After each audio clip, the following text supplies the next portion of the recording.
Kejadian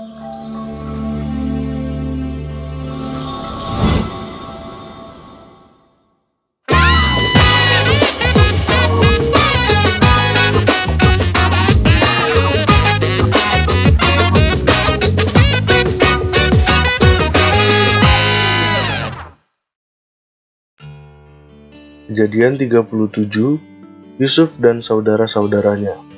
Adapun Yakub, ia diam di negeri penumpangan ayahnya, yakni di tanah Kanaan. Inilah riwayat keturunan Yakub. Yusuf tatkala berumur 17 tahun, jadi masih muda, biasa menggembalakan kambing domba bersama-sama dengan saudara-saudaranya, anak-anak Bilha dan Zilpa, kedua istri ayahnya.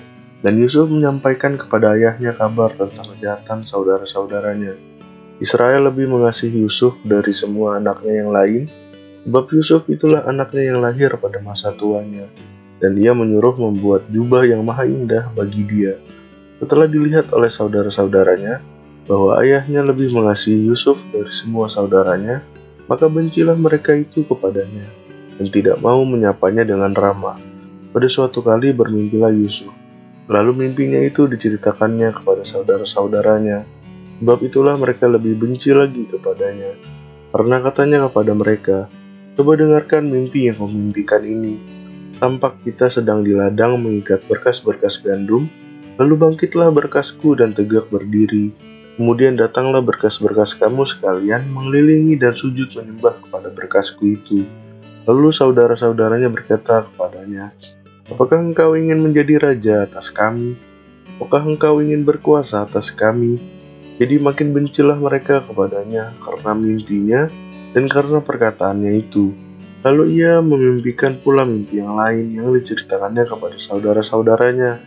Katanya, "Aku bermimpi pula, tampak matahari, bulan, dan 11 bintang sujud menyembah kepadaku."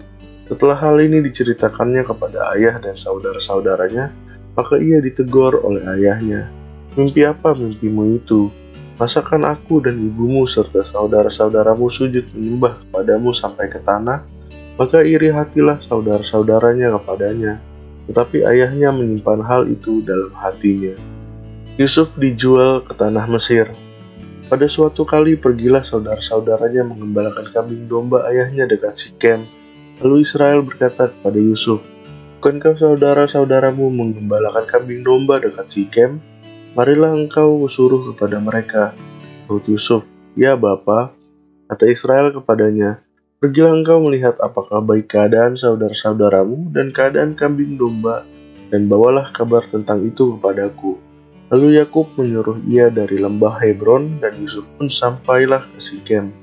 Ketika Yusuf berjalan ke sana kemari dari padang, bertemulah ia dengan seorang laki-laki yang bertanya kepadanya, "Apakah yang kau cari?" Sahutnya, "Aku mencari saudara-saudaraku. Tolonglah katakan kepadaku di mana mereka menggembalakan kambing domba."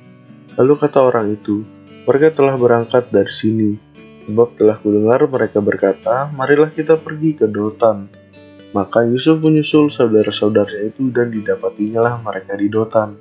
Dari jauh ia telah kelihatan kepada mereka, tetapi sebelum ia dekat pada mereka telah bermufakat mencari daya upaya untuk membunuhnya.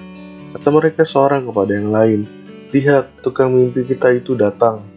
Sekarang marilah kita bunuh dia dan kita lemparkan ke dalam salah satu sumur ini. Lalu kita katakan, seekor binatang buas telah menerkamnya, dan kita akan lihat nanti bagaimana jadinya mimpinya itu." Ketika Ruben mendengar hal ini, ia ingin melepaskan Yusuf dari tangan mereka. Sebab itu katanya, "Janganlah kita bunuh dia." Lagi kata Ruben kepada mereka, "Janganlah tumpahkan darah, lemparkanlah dia ke dalam sumur yang ada di padang gurun ini, tetapi janganlah apa-apakan dia." Maksudnya hendak melepaskan Yusuf dari tangan mereka dan membawanya kembali kepada ayahnya. Terus saja Yusuf sampai kepada saudara-saudaranya, mereka pun menanggalkan jubah Yusuf, jubah maha indah yang dipakainya itu, dan mereka membawa dia dan melemparkan dia ke dalam sumur. Sumur itu kosong, tidak berair. Kemudian duduklah mereka untuk makan. Ketika mereka mengangkat muka, kelihatanlah kepada mereka suatu kafilah orang Ismail datang dari Gilead dengan untanya yang membawa damar, balsam, dan damar ladan. dalam perjalanannya mengangkut barang-barang itu ke Mesir. Lalu kata Yehuda kepada saudara-saudaranya itu, "Apakah untungnya kalau kita membunuh adik kita itu dan menyembunyikan darahnya? Marilah kita jual dia kepada orang Ismail ini. Tetapi janganlah kita apa-apakan dia, karena dia saudara kita, darah daging kita." Dan saudara-saudaranya mendengarkan perkataannya itu. Ketika ada saudagar Midian lewat, Yusuf diangkat ke atas dari dalam sumur itu, kemudian dijual kepada orang Ismail itu dengan harga 20 sikal perak. Lalu Yusuf dibawa mereka ke Mesir. Ketika Ruben kembali ke sumur itu, ternyata Yusuf tidak ada lagi di dalamnya. Lalu dikoyakkannya lah bajunya, dan kembalilah ia kepada saudara-saudaranya, katanya, "Anak itu tidak ada lagi, kemanakah aku ini?" Kemudian mereka mengambil jubah Yusuf dan menyembelih seekor kambing, lalu mencelupkan jubah itu ke dalam darahnya. Jubah maha indah itu mereka suruh antarkan kepada ayah mereka dengan pesan, "Ini kami dapati, silakanlah Bapak periksa apakah jubah ini milik anak Bapak atau tidak." Ketika Yakub memeriksa jubah itu, ia berkata, "Ini jubah anakku, binatang buas telah memakannya." Tentulah Yusuf telah diterkam. Dan Yakub mengoyakkan jubahnya lalu mengenakan kain kabung pada pinggangnya, dan berkabunglah ia berhari-hari lamanya karena anaknya itu. Kalian anaknya laki-laki dan perempuan berusaha menghiburkan dia, tapi ia menolak dihiburkan serta katanya, "Tidak, aku akan berkabung sampai aku turun mendapatkan anakku ke dalam dunia orang mati." Demikianlah Yusuf ditangisi oleh ayahnya. Adapun Yusuf, ia dijual oleh orang Midian itu ke Mesir, pada Potifar, seorang pegawai istana Firaun, kepala pengawal raja.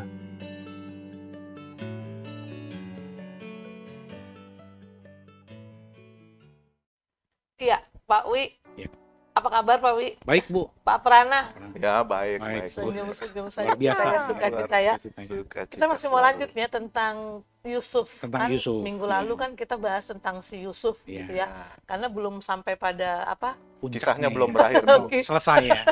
Si Yusuf Belum gitu. tuntas. Tapi dengan Potifar sudah berakhir gitu ya. Terakhir ya. Iya, kalau kita lihat memang pribadi Yusuf itu kemarin, dia itu nggak ada marah sama sekali.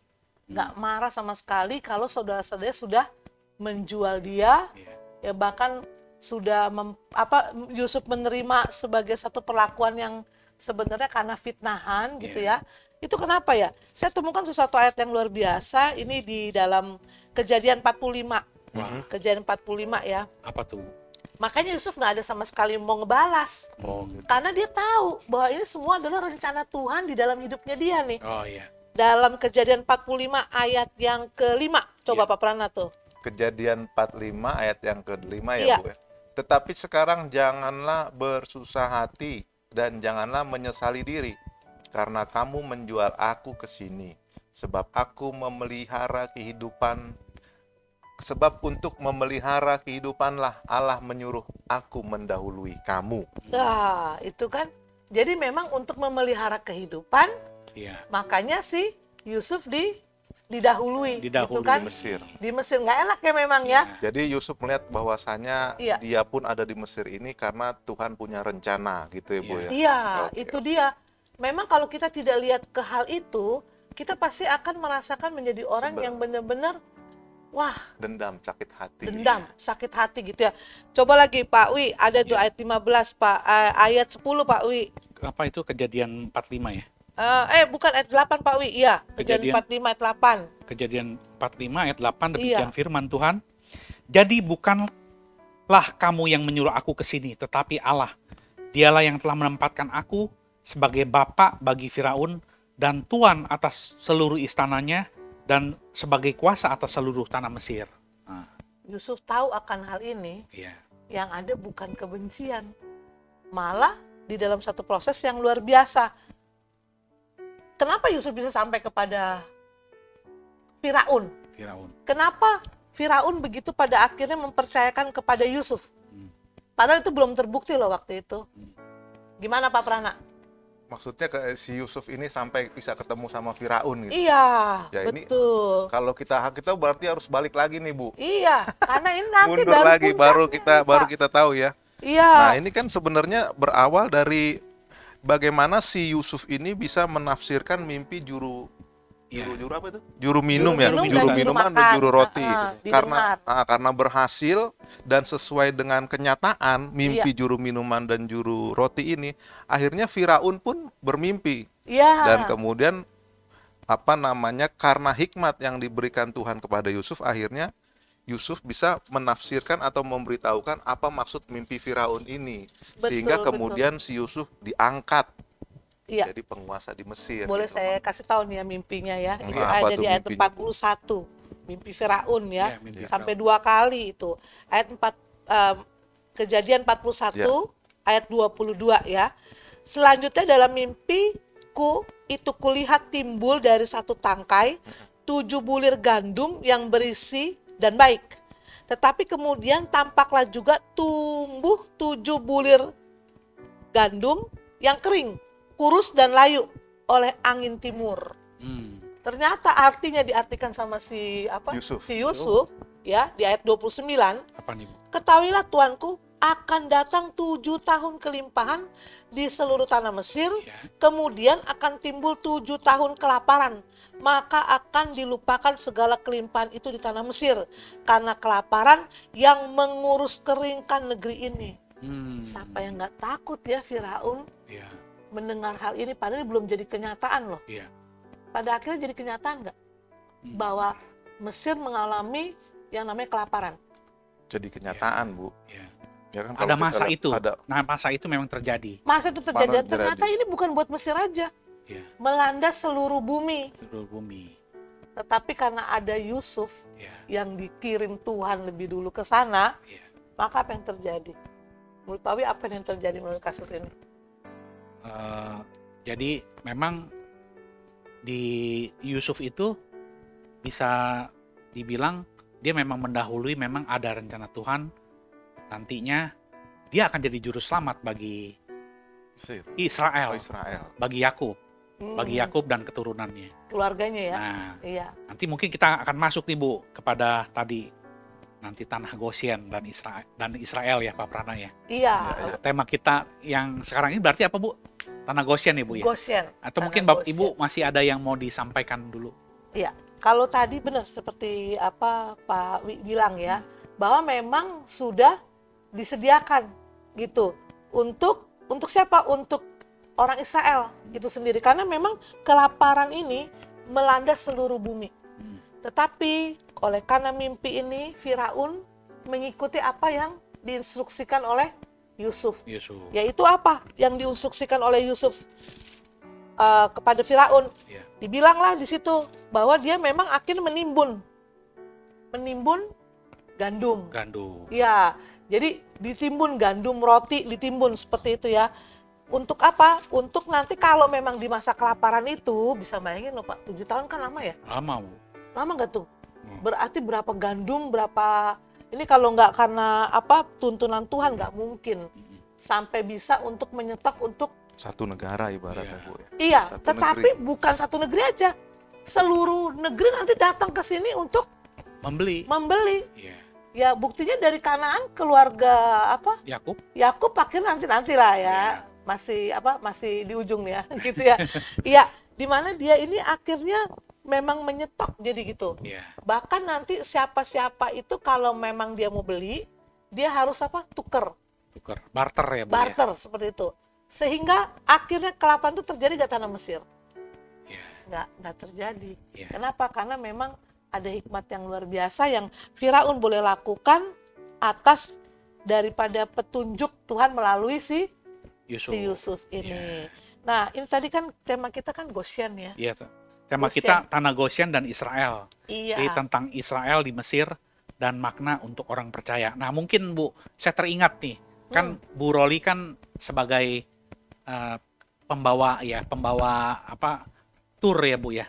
Orang-orang tur. Nah, kita tahu nih, Bu, mungkin pemirsa akan dapat pemahaman tentang tanah Goshen yang saat ini ya, Bu ya. Kalau Ibu boleh ceritakan, kenapa sih, Bu, tanah Goshen itu bisa dikatakan Alkitab tuh sebagai subur? Apakah memang sampai saat ini, Bu, tanah Goshen itu subur? Iya, jadi kalau memang kita lagi berjalan di Mesir ya, buat kita yang ke Holy Land gitu, kita melewati Mesir, kita akan memang bis itu akan diberhentikan, tapi kita tidak turun di tanah itu. Dijelaskan inilah tanah Goshen, di mana Bapak Ibu bisa lihat perbandingannya, misalnya dia di kanan dengan kirinya, gitu. Kalau kita posisi di kiri, dia dengan kanannya, gitu ya. Itu memang merupakan sesuatu hal yang beda yang kita bisa lihat dari negeri sekeliling Mesir.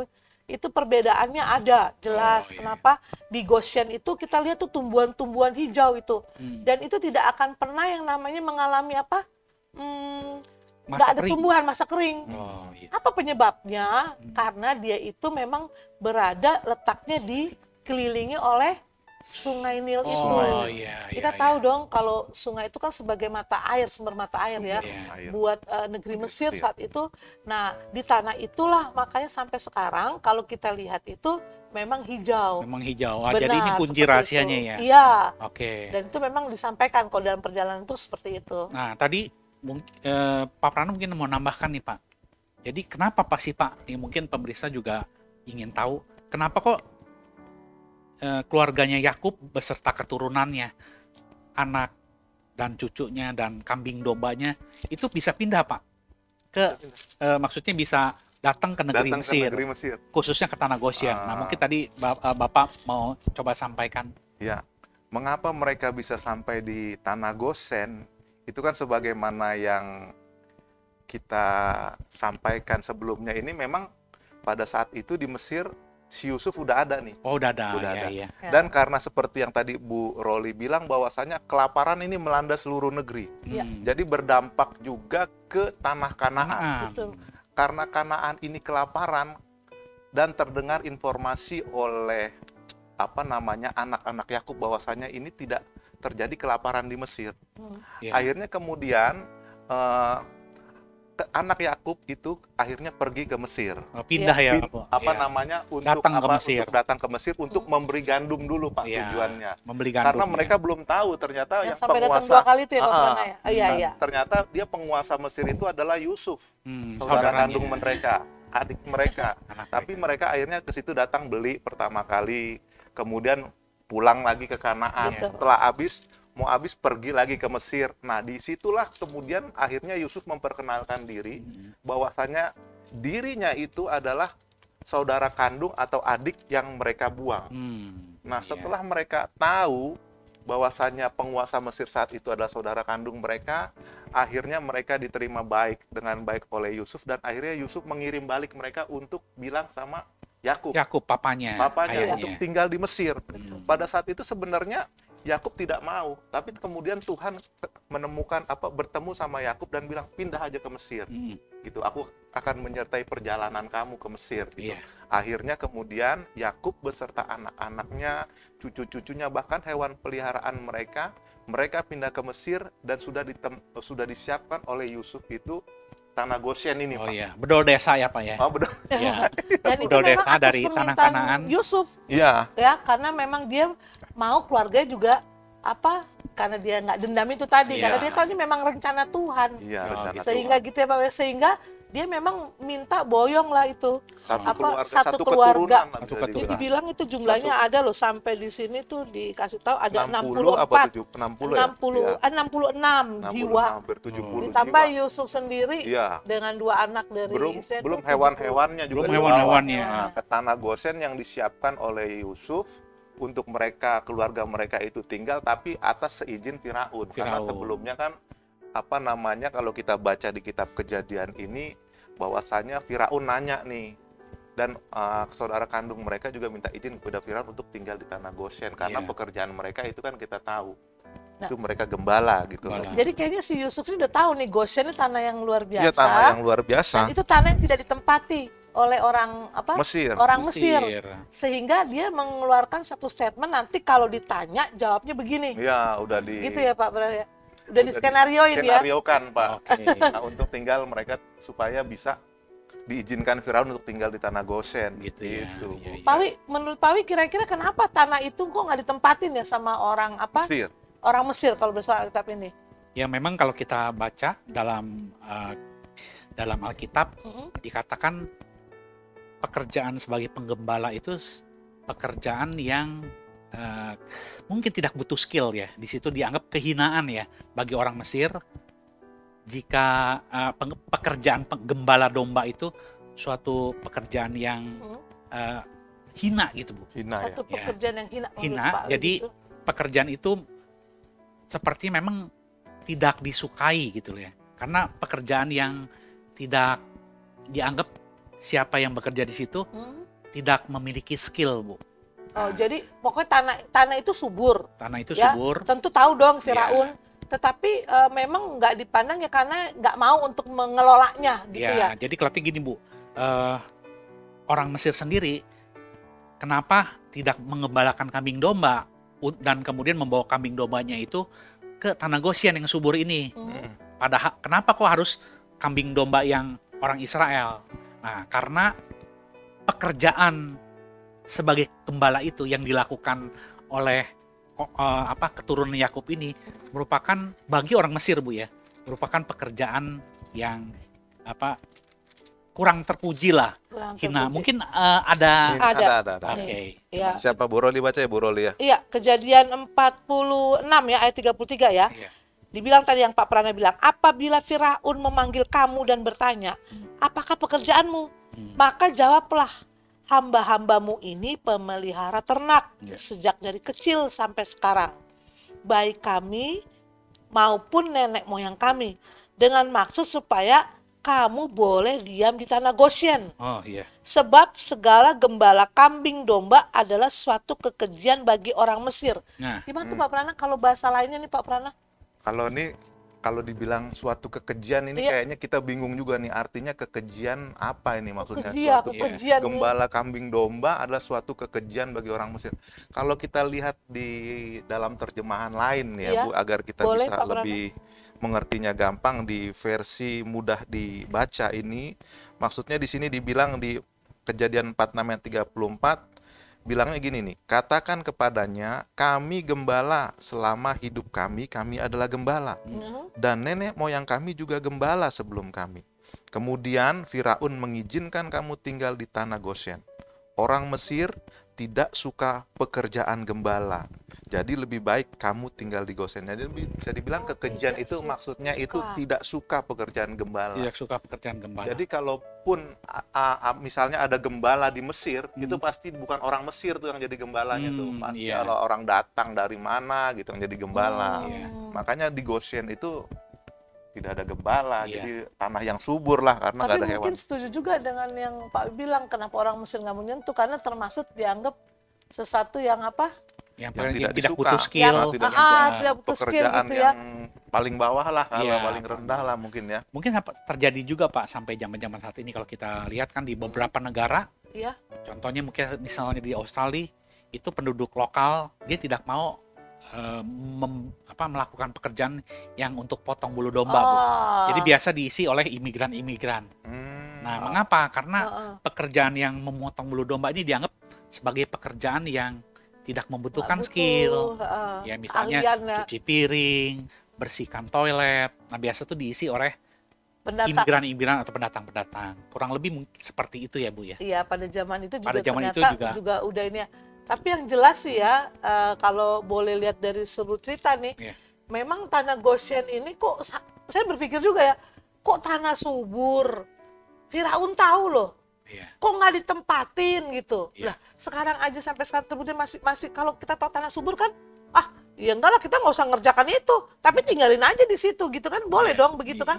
Ya tetapi karena memang Tuhan sudah siapkan nih mungkin untuk keluarga ini yang akan datang 70 jiwa yang akan di situ gitu ya. Memang ada rencana Tuhan ya Bu ya, terlepas dari gembala memang suatu pekerjaan yang dipandang oleh orang Mesir itu dipandang hina ya. Jadi tempat itu tetap subur. Luar biasa ya. Jadi dia sudah jauh-jauh bayangin sampai dia harus di penjara dulu, itu kan proses lama tuh bertahun-tahun kan ya. Sampai pada akhirnya Yusuf bisa bawa keluarganya di tanah Gosyen, di tanah Gosyen, tanah yang dibilang sebagai tanah ini dia nih, ya, ini dia, Kejadian 47, ya dibilang begini, ayat yang ke 1 nih ya, Kemudian pergilah Yusuf memberitahukan kepada Firaun, ayahku dan saudara-saudaraku beserta kambing dombanya, lembu sapinya, dan segala ini miliknya telah datang dari tanah Kanaan dan sekarang mereka ada di tanah Goshen. Iya. Jadi bilang di sini di ayat ke-6, tanah Mesir ini terbuka untuk tunjukkanlah kepada ayahmu dan kepada saudara-saudaramu tempat menetap di tempat yang terbaik. Terbaik. Ternyata Goshen ini yang terbaik di negeri ini. Biarlah mereka diam di tanah Goshen. Iya. Selanjutnya ayat 11. Yusuf menunjukkan kepada ayahnya dan saudara-saudaranya tempat untuk menetap dan memberikan kepada mereka tanah milik di tanah Mesir di tempat yang terbaik. Nah ini menarik ini kata terbaiknya nih sampai 2 kali tadi Bu Roli bilang. Terbaik. Nah memang itu tadi kita lihat bahwasannya di sini bagiannya orang Israel itu menurut saya itu selalu yang terbaik. Terbaik, ya. Begitu di tanah Kanaan berlimpah susu dan madu terbaik. Pada saat Kanaan dilanda kelaparan pun, Kekeringan. kelaparan Iya. pun dipindahkan Tuhan ke Goshen di tempat yang terbaik. terbaik juga bagi Oke. umat Israel. Begitu Pak Wim, mungkin ada tambahan Pak Wim? Ya. Kalau kita Benar tahu, juga ya. kalau kita tahu memang umat Israel ini merupakan keturunannya Abraham ya. Abraham Janji. sudah berjanji. Janji Allah kepada Abraham adalah dia akan memelihara keturunannya, ya. Sehingga keturunannya yang tadinya cuman satu ya, Ya dari Abraham dulu, Ya, dari kemudian Ishak ya. Ishak, kemudian Yakub, akhirnya jadilah sebagai suatu bangsa pilihan. bangsa kan, gitu. pilihan. Iya.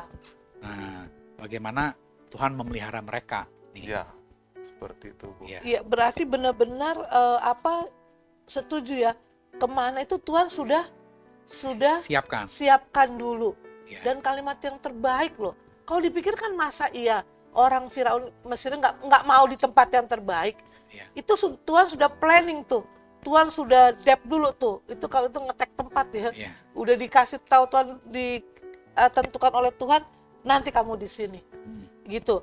Berarti sebenarnya nggak perlu ada ketakutan yang berkelebihan ya. Iya. Sebenarnya kalau memang bisa taunya jadi seperti itu. Tapi karena memang keluarga Yakub ini, anak-anaknya, ada istrinya, ya itu nggak mengerti akan hal ini kan tentu mereka juga ada rasa ketakutan pada saat itu. Iya. Terbukti pada akhirnya mereka bisa menetap di satu tanah Goshen yang luar biasa. Dan bahkan Yusuf pun tinggal di situ. Yusuf pun tinggal di situ bisa boleh berkelimpahan dengan segala sesuatu yang mereka butuhkan pada saat itu, terutama gandum gitu ya. Iya. Ya, Sehingga mereka tidak yang namanya kelaparan. Nah, ini menarik juga nih. Kalau menurut Bapak, Ya. sampai sekarang buat Israel sendiri masih gak sih Pak hal itu terjadi Pak? kalau menurut saya sih dalam artian kan kita sebagai Israel rohani ya. Saya Iya. percaya kita selalu dalam pemeliharaan Tuhan gitu. Dan ini bisa kita aplikasikan pada saat ini sebagai Israel rohani, kita mengimani bahwasanya walaupun bagaimanapun situasinya, pemeliharaan Tuhan itu bagi kita tetap terus berlangsung, tetap Iya. terus terpelihara.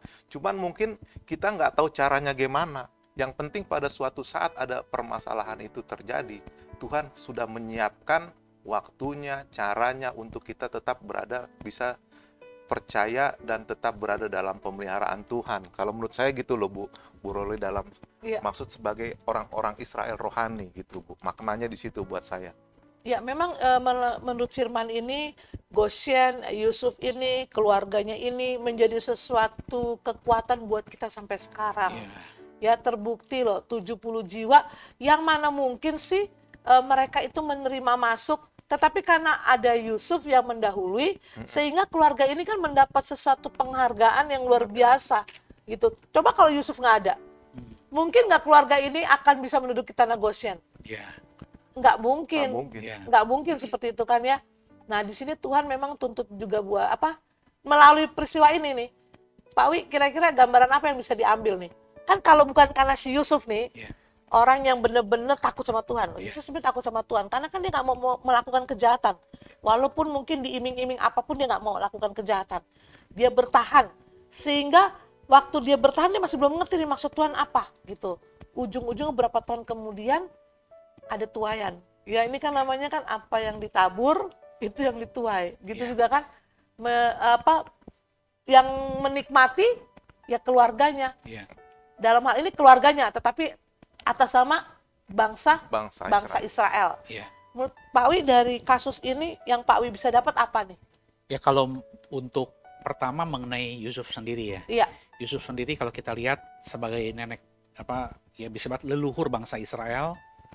Kalau kita lihat dalam doa-doa berkat seperti Tuhan memberkati Abraham, Ishak dan Yakub, juga biasanya Yusuf ditambahkan ya.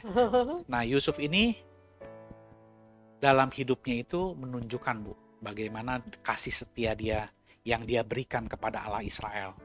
Kemarin kita dalam topik lalu kita melihat bagaimana dia tetap terus dalam penyertaan Tuhan dalam keadaan apapun, sehingga apapun yang dikerjakannya walaupun tempat itu mungkin kagak ada masa depan nih ya, contohnya jadi budak, mana ada masa depan seorang budak Bu, kecuali Iya. di tangan majikannya. Iya. Terus juga keluar dari situ masuk lagi ke penjara, tapi lihat di penjara pun dia suatu lokasi yang bisa dibilang orang kalau mau berhasil di penjara kan bingung kan. Iya. Tapi kalau kita lihat karena kasih setia Tuhan kepada Yusuf, di mana Yusuf juga terus menunjukkan kerohaniannya, kesetiaannya kepada Tuhan, integritasnya, dia tetap naik Bu. Dia dipercaya Walaupun sebagai di penjara, ya, apa yang dikerjakan selalu dibuat berhasil. berhasil. Iya. Di situ Yusuf dipercayakan sebagai orang kepala yang dipercayakan untuk menangani penjara ini. Nah, kalau kita lihat jadi itulah Bu, Yusuf ini selalu dalam penyertaan Tuhan. Dan malah beberapa kalau kita lihat ya, ada yang bilang bahwa Yusuf ini sebenarnya juga gambaran Kristus. Maksudnya apa nih? Yusuf itu sebagai juru selamatnya keturunan Israel ini. Ya. Iya. Kenapa? Karena kalau kita lihat mereka pindah ke Mesir, itu mereka pun bisa selamat, bisa berkembang dari kelaparan, ya, dari kekeringan di seluruh bumi. Itu pun karena ada peran Yusuf. Sehingga bahkan seorang Firaun pun hormat sama dia kan, memberikan keluarganya itu tanah Goshen yang terbaik kalau kita lihat. Nah, itu jadi memang ya sudah ditetapkan orang ini dan melalui dia menjadi juru selamat bangsa Israel yang nantinya kelak menjadi suatu bangsa ya. Ini satu kalimat yang luar biasa loh. Iya. Dari Pak Win ya, Yusuf nih juru selamat. Iya. Juru selamat buat keluarganya ya, mencakup bangsa Israel itu. Iya. Ketika terjadi, benar kan kalau memang nggak ada Yusuf di situ, Iya. nggak dipandang lah. Nggak ada bangsa gitu ya. Israel Bu. Ya, Ya mungkin juga bisa jadi keturunan mereka bisa nggak mati karena Ada kelaparan kelaparan. pada Betul. saat itu. Saudara-saudaranya Kelaparan, iya. mati bisa jadi satu Iya. keluarga itu. nah, Nah, makanya ini bisa dibilang benar kata Pak Wi bilang itu Yusuf itu sebagai juru selamat buat keluarganya dan bangsa Israel. Bangsa Israel. Ya. berarti kalau dikaitkan dengan pribadi Yesus yang luar biasa, Di tipologi Bu. Bisa dibilang Yusuf itu tipologinya Kristus. ya berarti Ya. kita pun sebenarnya kalau nggak ada juru selamat, matilah kita ya. Ya. Gimana tuh Pak Prana? Setuju Ya. nggak Pak Prana? Ya iya Bu, kalau misal yang seperti kita ambil tadi kisahnya, kalau kita maknai sekarang, mereka pada saat itu menderita kelaparan, mati. Kalau kita tidak dapat kehidupan, tidak dapat makanan rohani, Ya. pasti kita rohani Iya. kita mati, jiwa kita mati Bu, tidak terselamatkan. Ya. Mungkin kalau mereka ini dulu mati secara fisik ya, kalau Secara misalnya fisik. dia kelaparan gitu ya. Kelaparan. Tapi sesungguhnya untuk kita orang-orang percaya ini bukan selalu mati secara fisik, Ya. tapi mati ya dibilang hidup, tapi mati sebenarnya. Ya. Kalau kita nggak punya juru selamat, kita hidup tapi mati. Ya. Nah ini gimana nih abahnya nih? Ayo. Nah, ini kan makanya Bu, kalau kita lihat kembali lagi balik ke kita flashback Bu ya. Iya. Inilah yang dimaksudkan dengan janji Tuhan kepada Abraham. Ya, tongkat kerajaan tidak akan terlepas. Jadi kemudian melalui Abraham ini maka berkat itu sampai kepada bangsa-bangsa. Kalau kita lihat Kristus sendiri merupakan keturunan Abraham. Dan melalui Kristus ini kita percaya, Bu, ya, bahwa keselamatan itu bisa diberikan kepada orang-orang yang percaya kepada Kristus. Iya. Sehingga terjadi rekonsiliasi gitu. Yesus itu sebagai pendamai antara orang yang berdosa kepada Allah, ya. Benar. Ya. Berarti memang kita perlu yang namanya juru selamat. Ya. Dan pada saat itu karena Goshen bisa diduduki oleh keluarga Yusuf yang saat itu sebenarnya bisa mati secara kelaparan, Iya. oleh karena Yusuf lebih dulu Iya. gitu ya, Ada di situ. ada di situ. Ada di situ.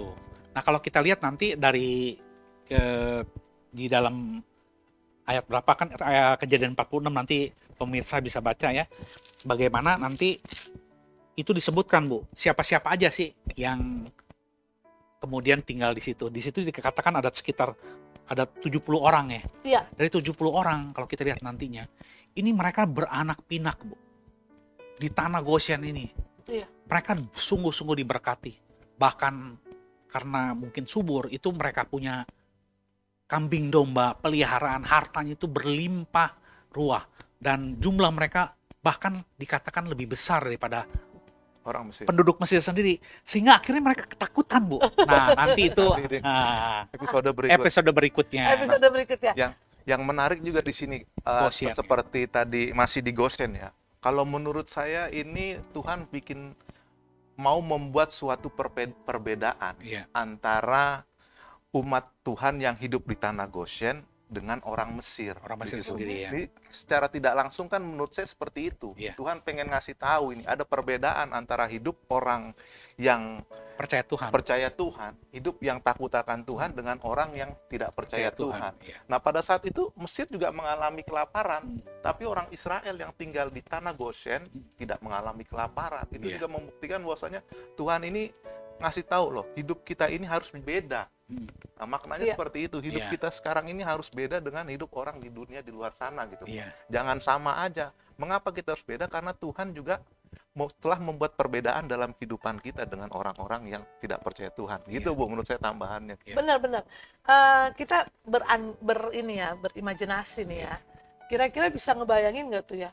Ini keluarganya yang tadinya nih abis, wah pokoknya kan Yusuf menderita lah gitu kan.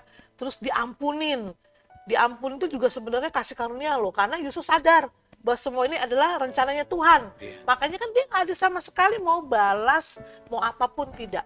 Kira-kira menurut Pak Pran dulu deh, Iya. itu Bapak bisa bayangin nggak nih keluarga besar ini nih, itu betapa mengucap syukur banget gak tuh Pak? Ya pasti akan mengucap syukur, Bu.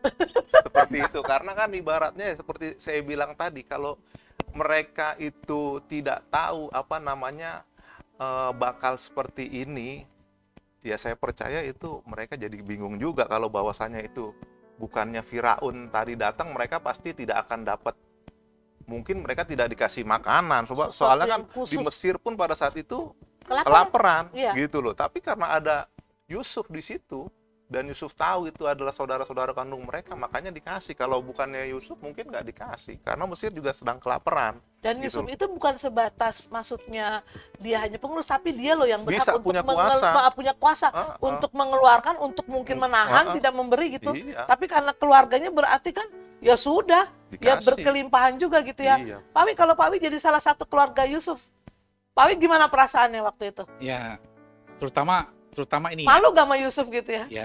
Ya kalau salah satu keluarga Yusuf memang sudah diceritakan, Bu, mereka tuh takut sekali sama Yusuf. Takut Yusuf tiba-tiba marah karena Yusuf ini sebagai punggawa ya, sebagai orang yang berkuasa, sehingga dia mau apapun dia tinggal suruh aja orang-orang Mesir atau tentara-tentara Mesir untuk ngambil nih apapun yang kamu istilahnya yang aku minta untuk kamu kerjakan kepada orang-orang kepada saudara-saudaraku ini, dia pasti lakukan, Bu, termasuk mungkin membunuh ya. Nah, di sini memang kita bisa belajar bagaimana kelemah lembutan hati Yusuf. Jadi seorang yang dipercaya Tuhan itu juga menunjukkan kasih kepada saudara-saudaranya. Nah, bagaimana dia bisa mengampuni, bahkan dia bisa mengucap syukur. Mungkin karena engkau membuang aku kemari, Tuhan memang sudah menempatkan aku untuk menjadi pendahulu sehingga menjadi membuat bangsa Israel atau keluargaku ini selamat dari kelaparan, dari kekeringan yang melanda seluruh bumi ya. Nah di situ juga ya saya lihat memang Yusuf ini sosok yang kita patut tiru ya. Iya. Ya terutama dalam hal gimana sih coba ya, saya suka ngebayangin. Ini ada saudara ya yang bukan hanya buat saya benar-benar dilecehkan, tetapi buat saya hampir mati. Udah hampir mati, dia jual saya jadi budak. Budak, nah waktu jadi budak ini saya benar-benar tertekan banget. Walaupun saya udah diangkat, kemudian saya di penjara lagi. Begitu banyak penderitaan yang saya alami di luar.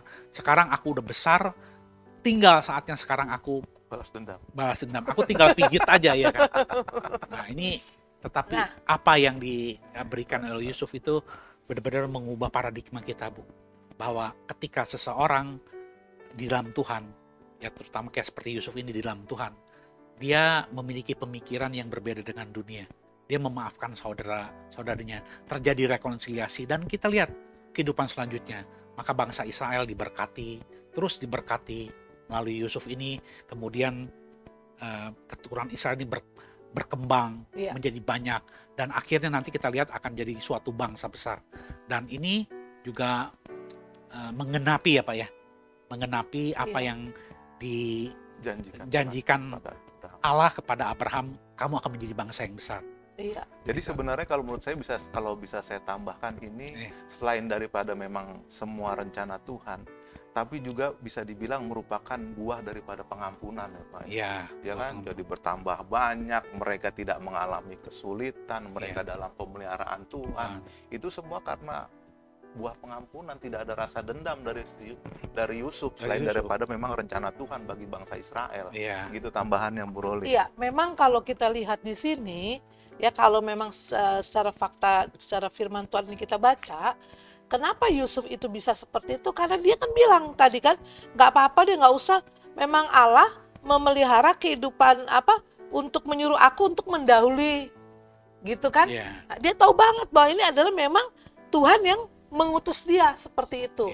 Maka ya kita bilang ya terang aja, dia tahu Tuhan yang ngutus, gampang dong dia ngampunin begitu kan ya.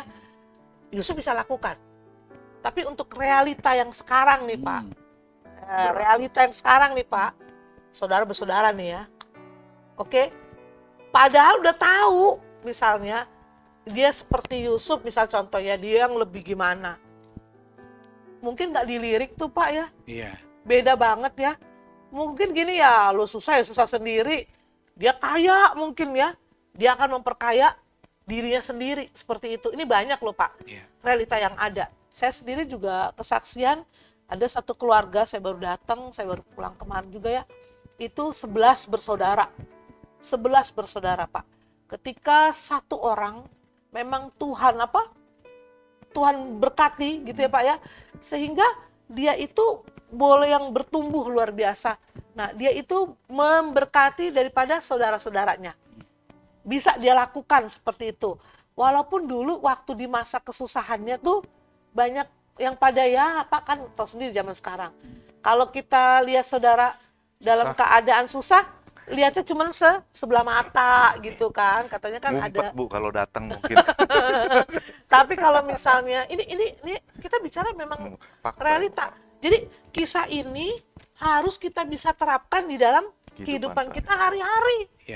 Ini firman ini bukan satu cerita, oh Yusuf hebat ya, bisa begitu, wah dahsyat, sehingga diberkati. Bagaimana dengan kita sekarang orang percaya? Menerima ini apa sesuatu pesan atau sesuatu ya itu cerita masa lalu lah. Kalau menurut saya sih memang harus kita jalankan juga, kita contoh. Karena banyak sekali jomplang keadaan saudara bersaudara, benar gak Pak? Betul. Yang satu bisa begini, yang satu bisa benar-benar di bawah. Nggak ada. Karena tadi itu ada rasa mungkin dendam, sakit hati gitu ya. Syukur-syukurnya saudara saya yang kemarin saya datangkan ini, dia memang dalam keadaan punya, memang dia memberi nih kepada saudara-saudaranya. Ya tapi kan efeknya sekarang gini, dia dalam keadaan jatuh, ya dulu kan kamu saya bantu mulai. Tapi di sini Yusuf kita tidak temukan ya. Dia berkata gini, sekarang lu pernah gitu gue bantu lo, sekarang kan nggak begitu ya. Nah, Pak Prana mungkin mau ditambahin nih, Pak Prana nih. Kalau saya ya kita bisa dapatkan juga ini daripada kembali kita pelajari si Yusuf ini ya kan. Ini memang dia tidak ada rasa dendam ataupun dia tidak mengungkit-ungkit kejadian-kejadian lalu, dia tidak mengungkit-ungkit masa lalu yang dilakukan oleh saudara-saudara kandungnya. Apalagi kan tinggalnya bareng-bareng nih ya. Tinggalnya Setiap bareng-bareng, hari udah ketemu satu muka. tanah, udah tinggal di tanah Goshen semua Iya, mereka ini. ketemu muka gini, Ketemu lu muka, dulu. Kayaknya mungkin nggak ada cita-cita nggak begitu ada kali cerita ya. seperti itu. Beda dengan kita sekarang misalnya ya kan.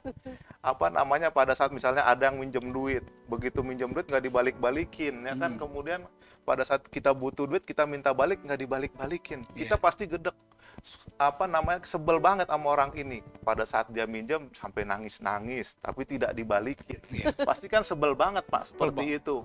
Sampai dihina, sampai diapain, tetap aja yang mau minjem duitnya itu malah diem-diem aja gitu. Tapi sih di sini kita lihat si Yusuf orangnya beda loh. Pada akhirnya pun dia mengucapkan ini, bahwasanya ini semua rencana Tuhan. Pada saat kesuksesannya dia sudah berada di tempat yang sukses. Gitu Pak Wijaya, tambahan dari saya. Jadi apa yang dia dapat dia tahu itu dari Tuhan. Dari Tuhan. Ini rencananya Tuhan. Maka waktu dia memberi juga dia tahu bahwa itu bukan dia yang beri, tapi Tuhan lah yang miliknya dia. Memberkati seperti itu. Iya. Makanya dia juga tahu nih kalau keluarganya ini bisa masuk ke Goshen itu juga bukan rencana Yusuf. Iya. Itu rencana Tuhan gitu rencana kan. Tuhan, dan juga bukan karena kekuasaan, power yang Yusuf punya, tapi ini semua rencana Tuhan. Menurut bagi si Yusuf ini semuanya gitu loh. Pak Wi, ada tambahan nih? Ya Bu, jadi inilah tantangan atau pelajaran yang bisa kita ambil Bu ya. Ketika jadi kita sebagai pengikut Kristus, ya kalau kita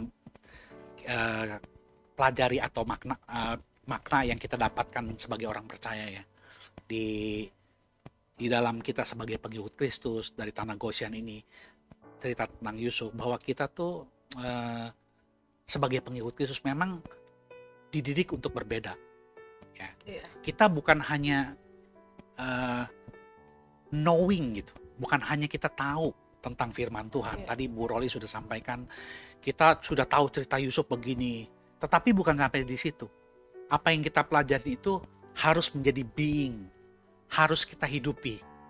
Ya, sehingga itu bukan hanya sekedar kita tahu, tapi juga itu kita lakukan. Mungkin juga saya bisa berikan ilustrasi, contohnya begini, sistem kurikulum kita ya, itu seringkali juga mendidik, memberikan anak didik itu terlalu banyak knowing, pengetahuan. Hanya pengetahuan. Oh, harus hormat orang tua, harus buang sampahnya. Jangan begini, jangan begitu. Nah, tapi kalau seandainya tidak ada being, atau tidak menghidupi, maka ketika dia nyebrang sampah, dia menyeberang jalan, dia bisa nggak harus lewat zebra cross, nyebrang sembarangan. Kalau ada bungkusan sampah, ya buang aja tengah jalan, ntar juga ada orang nyapu. Ya. Nah ini yang pendidikan kalau diberikan sekedar hanya pendidikan pengetahuan itu nggak bisa. Jadi di dalam kekristenan, ketika kita tahu ada hal yang baik, kita harus menghidupinya. Jadi being gitu ya Bu ya. Iya. Ya, jadi being. Ya, kira-kira seperti itu Bu. Jadi pelaku ya. Jadi pelaku gitu ya. Bukan berarti cuman hanya sekedar tahu seperti itu ya. Karena memang kita tahu bahwa hidup kita nih orang-orang percaya adalah Israel dibilang cangkokan tadi ya. Bagaimana Tuhan memelihara kita sempurna itu sangat terbukti. Terbukti gak Pak Prana? Sekarang ini Pak Prana kekurangan gak Pak Prana? Di masa-masa ini kan, ini 7 tahun loh Pak Prana, kita baru berapa tahun nih Pak? 2 tahun nih Bu ya? Baru 2 tahun lebih, baru 2 tahun lebih. Ini 7 tahun loh Pak, 7 tahun. Jangan sampai 7 tahun ya kita. Puji Tuhan, saya juga udah bisa berangkat lagi Pak, gitu kan ya. Congratulations. Congratulations. Pak Wi juga kan? Ya, apa bisa melewatin kan masa 2 tahun ini kan? Bisa. Dan kita percaya pasti di ujung sana ada sesuatu yang Tuhan sudah sediakan. Amin kan? Jadi nggak usah pernah takut dong. Iya. Mereka mengalami 7 tahun, tetapi dalam keadaan yang memang berkelimpahan Iya. dalam 7 tahun ini. Kita juga sudah bisa bilang gitu kan Pak Pran ya. Iya. Enggak, saya bukan sekedar berkecukupan, tapi saya juga kelimpahan. Amin. Kenapa buktinya? Dalam keadaan kesenian masih bisa berkatin orang kan. Ya. Walaupun mungkin hanya berupa apa, Iya. seperti itu ya.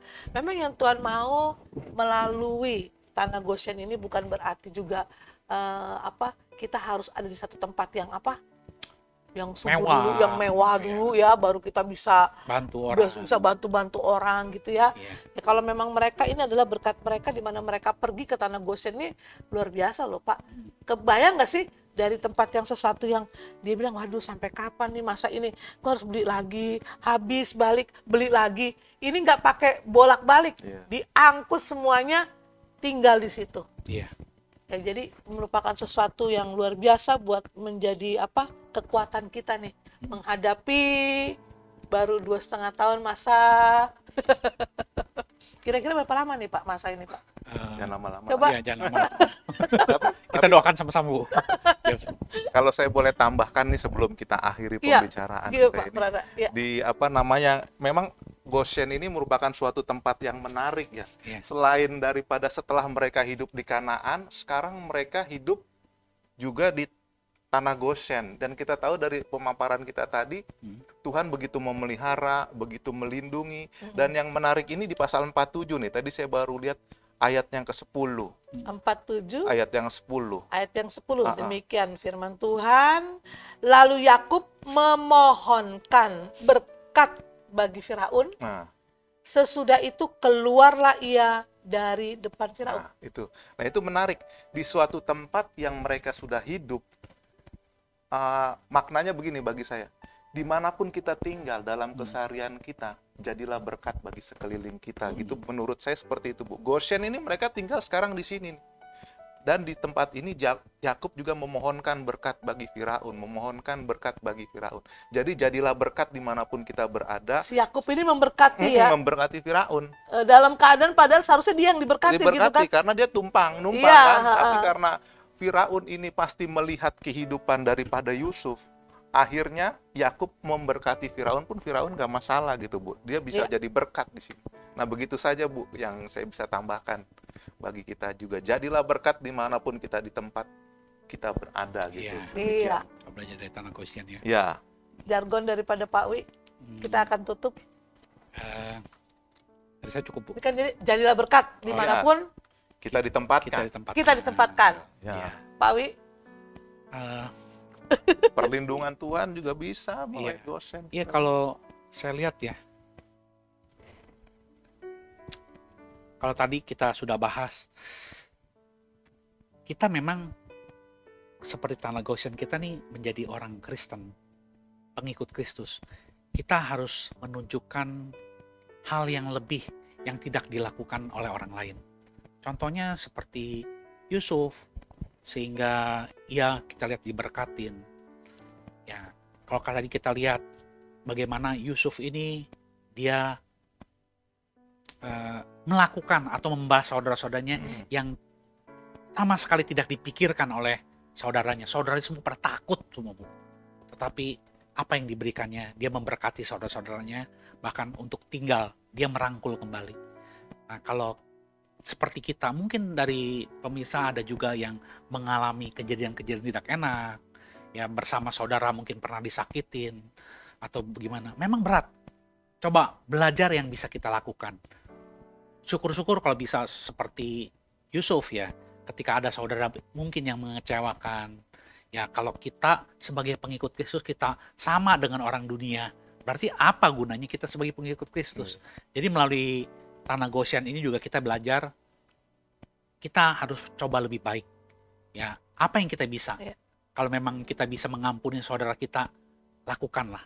Karena itu kerinduan Tuhan, tantangan bagi pengikut Kristus ya, untuk menunjukkan kasih. Ya, apa sih sebenarnya tuh moto orang Kristen ya? Jadi orang Kristen ketika mendengar firman, dia akan berakar, Bu. Terus kemudian bertumbuh, kemudian berbuah, berbuahnya bahkan lebat. Nah, berbuahnya ini juga artinya memberikan memperlihatkan atau mengekspresikannya dengan melakukan perbuatan baik yang memuliakan nama Allah. Gitu. Luar biasa. Terima kasih, Kita sudah Bu. di penghujung dari Iya. paparannya Jadilah Berkat. Amin. Jangan Iya. untuk tidak mengampuni. Iya, tidak mengapa. Gitu ya. Iya. Kalau dari saya sendiri, ya percaya di dalam kesusahan, kesulitan apapun, ada Tuhan yang selalu menyertai. Amin. Dan kita akan bisa melewati masa-masa kesukaran bersama dengan Tuhan, karena Tuhan sudah sediakan segala sesuatu yang luar biasa, jauh sebelum kita pikirkan hal itu. Dan biarlah melalui program ini, kita boleh mendapat berkat yang baru, di mana semakin kita kuat di dalam tekanan apapun. Tuhan Yesus memberkati. Tuhan Yesus memberkati. Shalom. Shalom.